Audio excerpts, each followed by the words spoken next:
Hey guys, I wanted to get an update video out to you on the state of the race that we're seeing right now a day before heading into Super Tuesday, as a lot has transpired over the past few hours. And we actually just got a brand new poll out from the Morning Consult, which was taking data after the South Carolina primary that just happened. Obviously, Joe Biden had a really strong performance there in the state of South Carolina, and we can see the changes in the national numbers since that point in time, where Bernie drops 3 points down to 29%. Now just a 3-point gap between Sanders and Biden, where it had been a 13-point gap before heading into South Carolina, because Joe Biden picks up 7% of support. And a lot of this has to do with people regaining confidence that Biden can actually go on and win the nomination. And these numbers aren't even baking in Amy Klobuchar dropping out and endorsing Joe Biden. And then also, of course, Pete Buttigieg dropping out yesterday. He's looking like he's going to be endorsing Joe Biden as well. So that could also be a boost and perhaps get Biden back above Sanders, which has not been the case for a number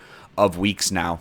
And really, throughout this past year, Joe Biden had been the front runner, double digits ahead of Bernie in these Morning Consult polls. But that changed after Biden finished so poorly in the first couple of states, Iowa and New Hampshire. And that really put a dent in his electability narrative. But with, again, him doing well there in South Carolina, that has changed quite a bit. And we can see that in the numbers down here, where they asked Democratic primary voters who they think had the best chance of defeating President Trump in November. We can see what happened post Iowa, New Hampshire, Nevada, and then South Carolina. So things really took a hit there for the former vice president after some of those early states, where he ticks back up to 33%, now thinking that he has the best chance to defeat Donald Trump, where Bernie Sanders, he steadily gained there after the first three contests and then taking a little bit of a hit with those numbers down to 31%. And then the other candidates also seeing a drop after the South Carolina primary. So there's a lot of very interesting things going on. It's a dynamic, fluid situation. We'll see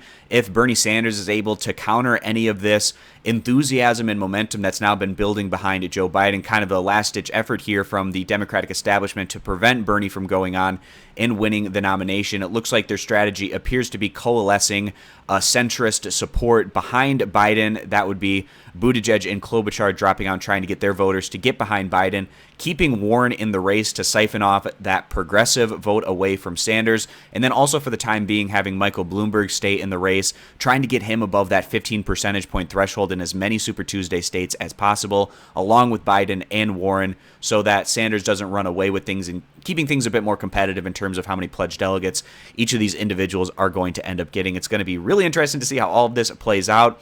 And we don't have a whole lot of polling data now to go off of heading into Super Tuesday, just given how many things have been changing. And that's going to make my predictions going into those contests a bit more tricky. I'm probably going to be releasing that video later on today, making my predictions on who I think is going to finish first, second, and third place, respectively, in those Super Tuesday contests. So I hope to see you guys back here for that next video that I release later on tonight. If you haven't already, consider subscribing to my YouTube channel, and we'll see you back here next time.